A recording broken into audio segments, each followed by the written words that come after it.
just go ahead and kick off, and we'll just roll. All right, welcome everyone for today's Regenerative Finance Aligned Voter Committee meeting. We are going through the second round of scope meetings, so we're halfway through the quarter. This week, governance scope is in focus, and do a couple of things with this meeting, as we mentioned in the meeting notice, and kind of continue to pause a little bit, take a step.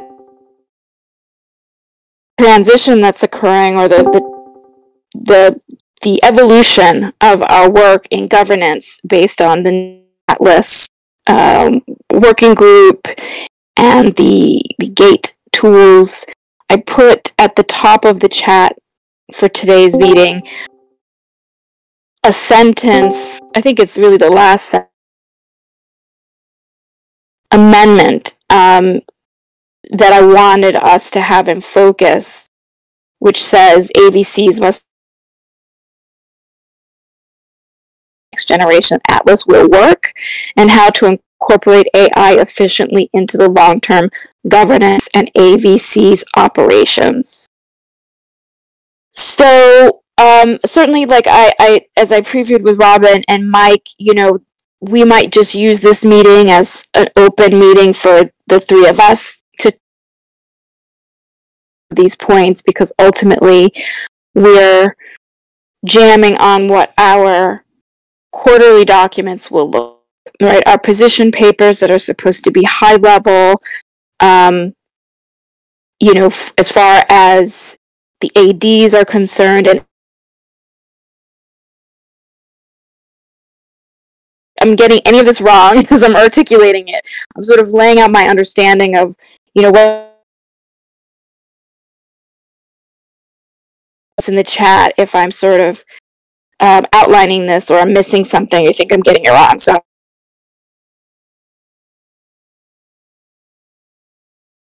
landscape right now, which is that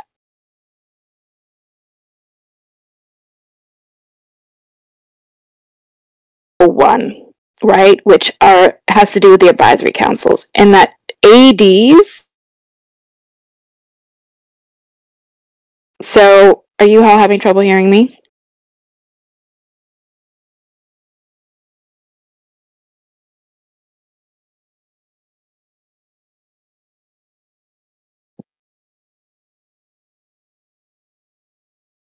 Let me know if that's better. I just turned off the Wi-Fi.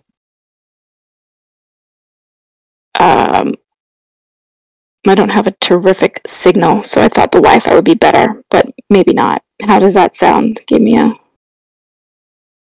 that better? Someone? Thumbs up or better? Okay. Better. Okay, I'll talk a little bit. I'm watching the chat. I am in Washington, D.C., by the way. I want to mention that in a moment. But just sort of setting the table for, I think, where we are in governance and the rules, which is that ADs really do not need to follow anything in our scope proposals other than dealing with Article 1, the the scope advisor. So bear with me, everyone, because maybe some of you, I'm sure some of you are feeling a little bit of this, not exactly confusion, but just that, things are happening in different places. So there are the GATE meetings that I've been attending, and then there's the Next Generation Atlas that has language that's not actually in the scopes as far as I've seen. I haven't obviously spent exhaustive amount of time, but the discussion about scope advisors versus advisory councils, I feel like that's only been teased out in the Next Generation, like the JSON file. It's not actually language that's yet in the Atlas, so the Atlas is still referring to advisory councils. And then I have this other question, which is that I believe the Atlas also refers to AVC members as alignment conservers. So I don't know if any of you have kind of noticed that there seems to be a reference in terms of the governance work that alignment conservers have certain responsibilities, and the implication there seems to be the prime delegates, the reserve delegates, and the facilitators. But by my reading, actually, technically, AVCs also are alignment conservers. So I think there's a little bit of gray blurring there of the definitions. I'm not sure how others see that. Feel free to comment if that's stood out to you. But my sense is that in terms of the manual that you all are doing, the work assignments, that is pointed at the delegates, facilitators, and that AVCs, this is part of what we want to discuss and clarify, I guess, a little bit, or just get where people's understanding is on this call, are not doing that, although anyone is invited to, do the facilitator DAO examples, the element analysis, the transmutations, but are not, the AVCs and AVC members are not explicitly asked or expected to do those exercises. Let me know in the chat if I'm making sense and if that all sounds right. So my takeaway then, both from what's been put in the MIP and from listening to those calls, is that as an AVC and as ABC member, that both the gate calls and what the bootstrapping language in the Atlas is also saying, that anything beyond advisory councils, I don't know, you're not as ADs really meant to vote along anything that we're saying. So trying to square that circle, we were looking back at, well, what did we put in our governance strategy going into this quarter? And I linked that in the ABC, in the ReFi chat. And, we have talked about what regenerative finance means in this context for MakerDAO. What we wanted to bring to the community and have this focus on public good, have a focus on, regenerative finance, not narrowly defined as, green energy or clean water or any particular application, but, maybe what's most useful and distinguishing for MakerDAO is to have that focus be on, well, the finance itself is literally regenerative, right? That we're looking at the outcome of what it is we're building. Can regular people have access to an unbiased world currency? And what does finance look like? Hot mic, Dimitru. What does the technology need to look like? What does governance need to look like for finance and DeFi and a decentralized stablecoin need to look like in order for us to, sort of achieve this vision? And that, for the AVC and for the Regenerative Finance AVC, we have wanted that focus, the vision of the longer term, the ultimate impact, to be a little bit more of our conversation and priority in these meetings. And, over the weeks and the months, we've had several subcommittee meetings that are more focused. Mike a couple of weeks ago gave that great presentation, and I've been thinking, Mike, a lot about your graphics that talked about what coordination looks like, or the idea of social consensus, how we cooperate in a way as a community before we get to the stage of actually having a token vote. The tug of war analogy versus an expedition to the peak of a mountain. Loki, just wanting to read what you've written here. During one of the discussions, Rune highlighted the importance of AVCs focusing on section improvement.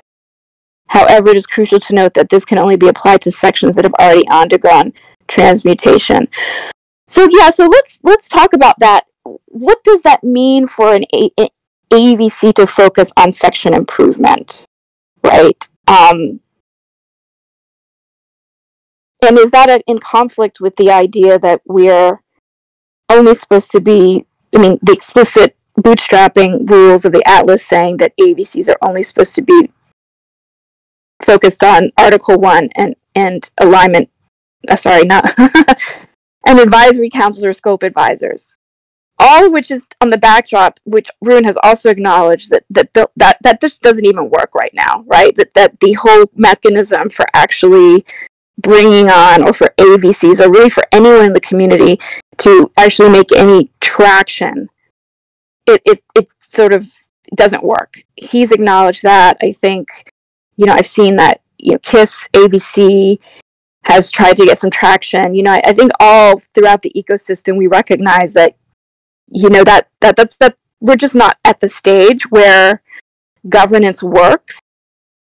It's not working to actually bring on board the advisors. And, as an ABC for refi,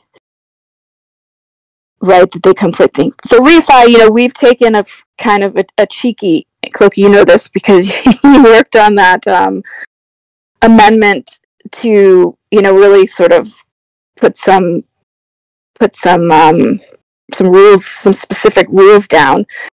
We took a cheeky approach in our policy documents for the past 2 quarters, which have just basically been to suggest, well, us as ABC members, we don't know what we should recommend about advisors or the process for advisors. That's needs to be done very carefully. We're not domain experts in that. And in fact, we need a starting point. And our understanding of how the Atlas structures these different roles is that advisors who are expert in whichever domain or whatever particular dimension needs to get tackled should be the ones submitting or presenting scope language, scope, strategic things that we should consider as an AVC to incorporate in our documents. So, we're kind of the view that those who are doing the work, there's apparently a lot of people, or there's some people doing work all the time, all day in Maker, for Maker, and we don't hear a lot from them. And so our feeling was, let those who are closest to the action, who know what they are doing and will do, be the ones to, through some kind of streamlined process, just hire someone for the narrow purpose of giving us as ABCs a starting point for what language we should recommend.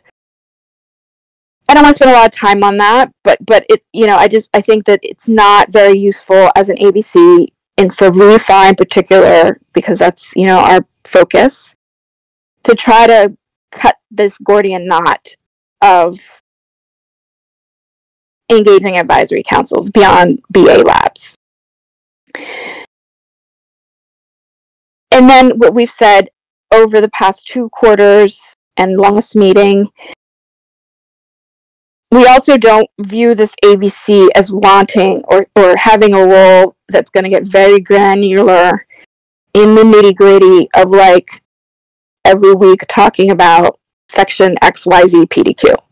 That's not going to make this community, the sub-community of refi governance, very accessible to new people, not super interesting to a larger group of people that, I think we as refi wanted to be very forward in attracting new people to Maker, who are interested in the principles of regenerative economy and all of that. And that, our focus on the public good, our focus on impact, necessarily means, I mean, we have such a huge ground to cover. And what Mike talked about a couple weeks ago as well, how also can we be thinking about the adoptability of our processes, our thinking for ecosystems outside of Maker as well. So even our approach to the AI work, it's all open in that it's happening out in the open, but I'm not sure that what we're doing is yet at the point that it's very usable. And so we wanted to also be having conversations about these sort of theoretical or philosophical or structural approaches to how we do what we do, not just what we do. So not just be super task oriented, but also, thinking about kind of the broader framework of things. So on that note, I mentioned I'm in Washington. It's FinTech Week in Washington, D.C. in the U.S. I've been at that conference today, and it's heavily focused on AI, generative AI, the intersection of that with what's happening in crypto and regulation and blockchain. It has been fascinating. I'm coming up personally a steep learning curve, and it's been very valuable. One of the conversation points that I took away was this idea of governance for what we are doing with the Next Generation Atlas, building this data set, training the AI modules. I mean, this is, I can't think of more important work to do. I mean, this is the most important thing that's happening anywhere in the world, because our entire societies, economies, governments, as far as the way I'm seeing this shaking out, is that AI is going to run the world. And so the data that AI is trained on is everything right now. And it's way bigger than DeFi, obviously, or new stable coin. I don't even think that there is another project like this that is focusing on a data stack that's machine readable, and that's going to be the source of truth to power an entire system. So I heard today from Amazon to, what companies are doing, big venture capital firms, how they're using generative AI, how they're building their models. And so I thought, okay, well, another piece of governance here for us to be thinking about, and this is maybe some of the things that we can, as BFI ABC, put into our position paper, is what about governance for this gate process? And I see the dialogue that's happening. I think 0x Defensor, comment you made just a short while ago. Do we have anyone from Endgame Edge here? No. But, what's going to be the governance of this process of building out the Next Generation Atlas, to make it the trust that will be in the data, who has an understanding of what's being built, how it's being built, why it's being built. I mean, that's what the core working group is meant to be, to attract and to retain, some bench that will know this stuff as humans. I think most of you are humans. But that was an idea that, kind of came to me. I forget which company it was, but, they basically have lawyers or their compliance department that are overseeing whoever's building the models. There's a big concern about biases and, making sure that the AI or the outputs are not inheriting the biases that are in the data that's, reflects the past. So, maybe I'll just pause here and see if anyone has anything they want to put in the chat, or if Mike, Robin, if you have any comments, just in general, because both of you, I mean, Robin, you've talked about how we need to think about use cases. And, we got a little bit of a review last Friday that we're tackling. When I say we now, Maker and governance are tackling the executive process, right? The spell crafting process as like maybe the first thing that needs to be powered by the new atlas, or at least built out in terms of the data set.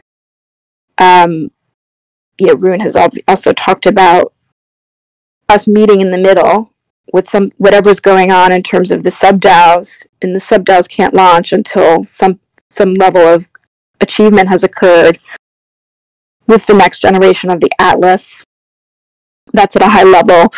But this question of governing the gate process itself, and whether we need an entire rule set and structure that's even voted on, and is that something we should maybe start to frame out in the AVC strategy paper or our scope proposal. What are some thoughts on that?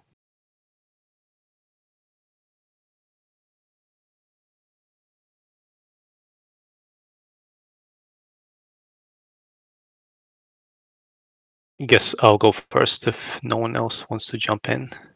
I mean, I guess I had a whole talk just about that a few weeks ago, but we do need some kind of structure. And I think more important than a structure is we need an incentive structure behind it.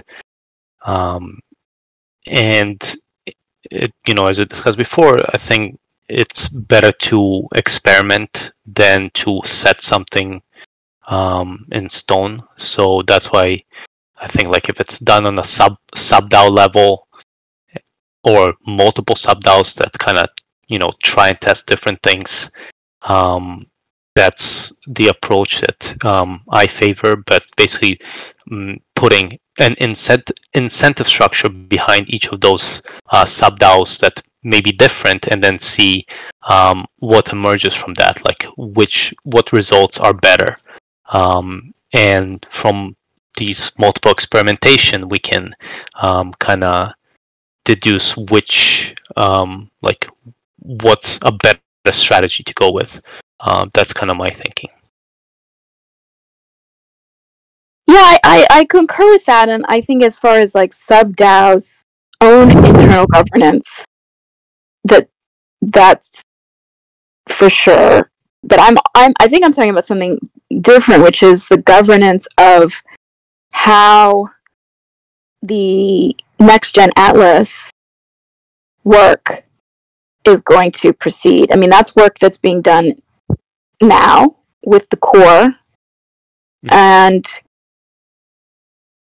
it seems to me that we don't necessarily have like the thinking around that has to kind of happen very quickly, because you all are off to the races in starting to train and learn this. I mean, I know that the atlas itself isn't being rebuilt exactly yet, but the focus is more on the exercises and people learning.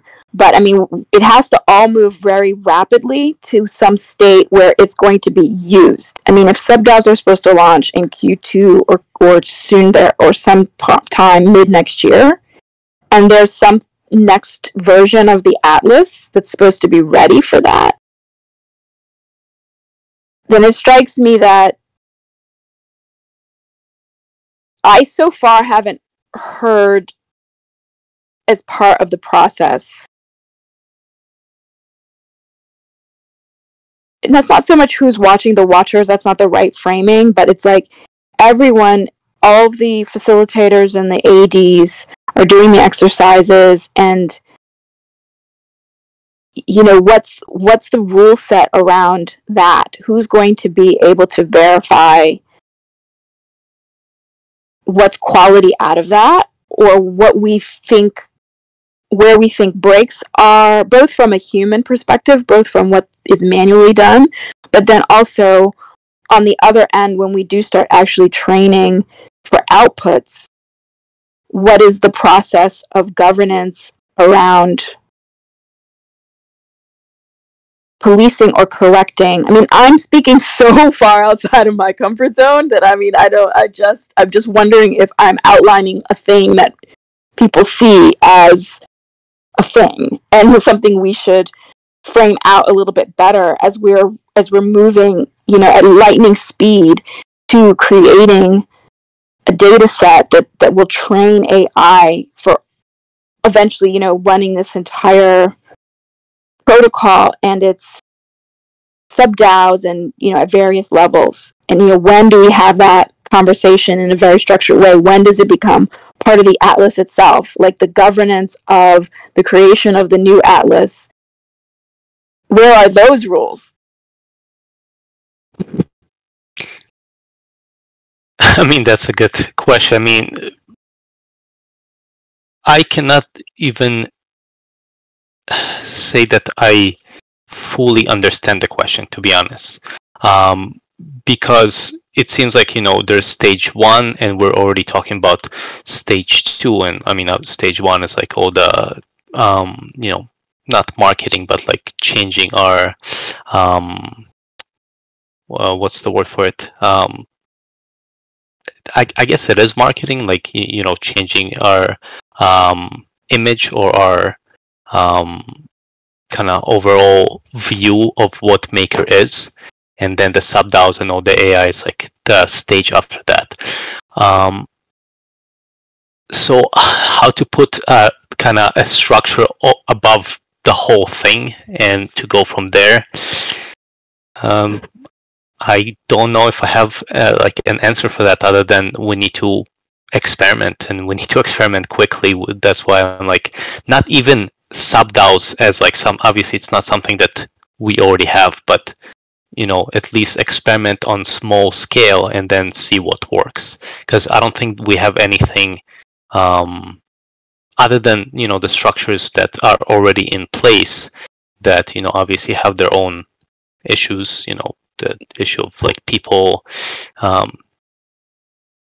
apathy and stuff like that. I mean, we can just continue with that and hopefully kind of assemble the engine in mid-flight, which is what we seem to be doing all the time anyway.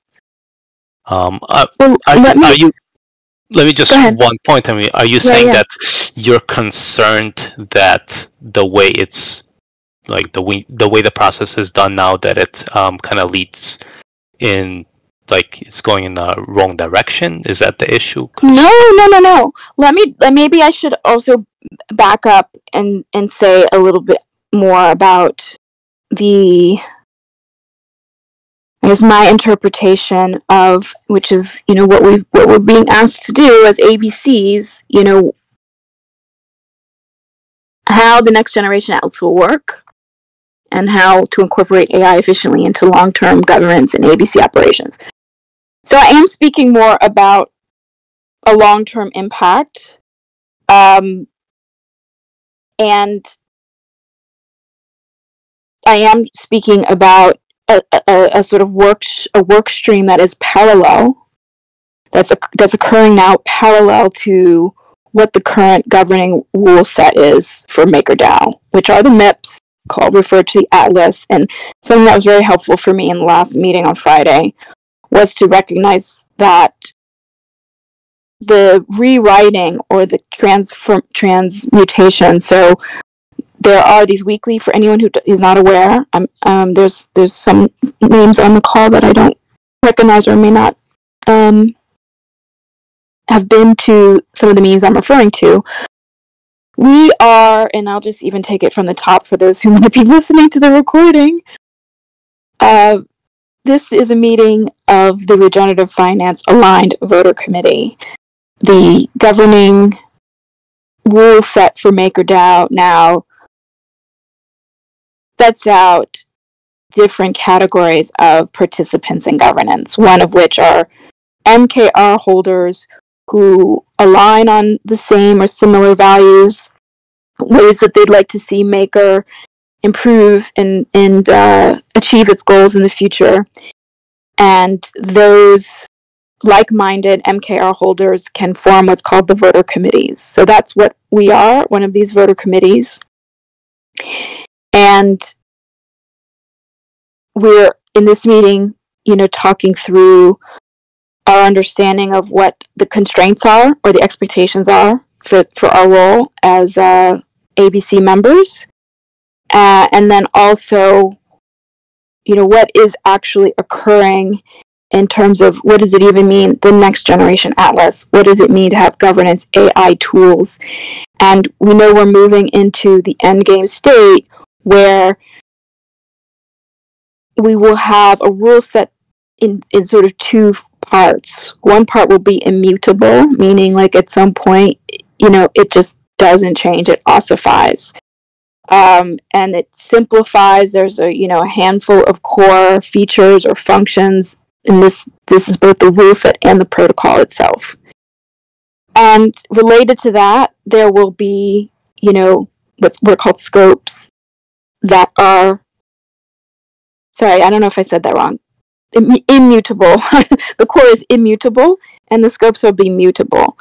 And so what's happening is a working group of volunteers and also contributors who are highly resourced, some of our delegates and facilitators are being tasked with very specific work assignments around converting the natural language of the current version of the Atlas into JSON, into a format that is machine readable, but also has its own logic as to how it's actually structured. And so that process is like is both a mapping of everything that is going on, will go on, could go on. The way to think about the Atlas in the future is like it's this giant data set, right? I mean, it's just all the information that could possibly exist about Maker, new DAO, new stable, and not just governance as we know it today, but information that will allow generative AI impacted or influenced systems to allow this whole thing to scale and run to what's the number, $100 trillion of a stable coin. So the discussion about sub-DAOs and their tokens and their governance versus the core, that's the operational layer of the actual ecosystem. I think what I'm thinking about in this meeting, though, is not the experimentation that we will actually have in the operating of the DAO, in the operating of the vaults, in the operating of minting of DAI and how that will occur, the allocator DAO system. I'm thinking about the governance of this parallel process that's occurring right now, where right now it's mostly the aligned delegates and facilitators, are practicing, learning the JSON structure, the new structure for the Atlas that will be machine readable. So I'm referring to a what I'm calling a governance process for how the next gen and the gate work, how that work will be organized, right? Let's see, Ikagi's saying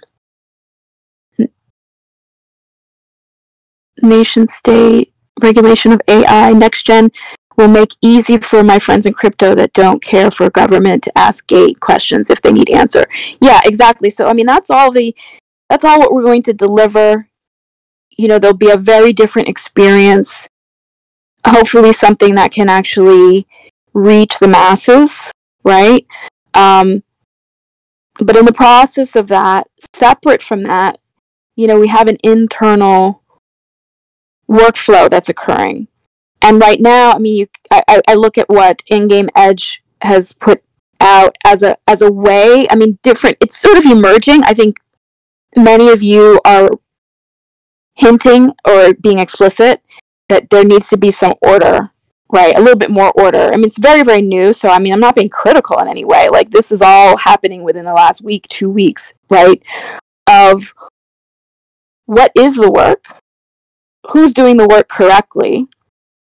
What does it mean? What are we trying to achieve? And so what I'm suggesting as an AVC, what would be appropriate and useful for us to focus on, and maybe this is what we can be putting in our scope proposal for the governance scope, even though ADs don't have to pay any attention to anything that we say other than about advisory councils or scope advisors, but that we think about what governance, and I'm going to go back and I'm going to spend time catching up more on what these companies are doing, like I'm hearing about in this conference. This idea of like governance for building data sets to train, like governance for training AI, I guess is what I'm talking about. And I hope maybe that's a more direct way of saying it. Governance for training AI. That's what the GATE working group is doing, which I think clearly is, that's completely separate from the normal business and operational functions that MakerDAO is doing. It's a separate issue from like what sub-DAOs in particular will do. But governance, and there's probably there's a lot of best practice, sounds like I'm hearing this week. This is a whole field in of itself. Governance for training AI. And the people who are building the data sets, the people who are verifying and vetting, the people who are building, the people who are verifying the verifiers, right? Am I starting to give me some reaction, people? Like, am I making sense at 37 minutes into the call? I think you are. I don't know. What does everyone else think? But so was that clarifying, Mike, in terms of the governance the governance of building the data set itself? I don't know that we've talked about that as a community yet. It's very early in even starting the work, but that I think rather than just stumbling through what it feels like to kind of crowdsource and collaborate, that maybe something Refi ABC can contribute is like, this is an actual field. There are people who are maybe not in DeFi, maybe not really in crypto, but there are companies. There are people who are doing this, building data sets to train AI, but to help with whatever, and that we may need to think about that so that we have really an end product with the gates for Maker that we just absolutely know are like approached and done in the best absolute top way. So I don't know if anyone other than me wants to jump in. I know obviously in the chat. But I'm thinking, and let me know if you think I'm off base here, but as an AVC, we can kind of say this is like the principles or like the ideas that we want this process to achieve. Like not something we dictate, but something that we something aspirational that we wanted to achieve. And then, if our ideas are kind of adopted in a sense, just as people listening to what we say, not necessarily like implementing something specific, but maybe that's something we can contribute to this process. In a sense, it's just saying this is what we think this should achieve. How it's achieved is obviously up to everyone involved. Yeah, I think that's right, and I love what I'm seeing in the chat. Bona Publica is saying, "Yay, you understand what I'm saying," and that you don't believe the gate will get DAI supplied to 100 billion. The gate will be instrumental for interpreting universal alignment as it is described in the Atlas. It is a unique and innovative approach. I actually think with the way I'm thinking about gate, I'm really seeing that this is. It's going to be part of absolutely every. It will be inseparable from thinking about Maker or New DAO or whatever the new brand is. That every single aspect of how Maker operates, how the system operates, is going to be powered and improved and sort of operated with this intelligence. I mean, there's this initial notion of, I think it helped, the generative AI making things more accessible in terms of information, being able to verify reports and data and things like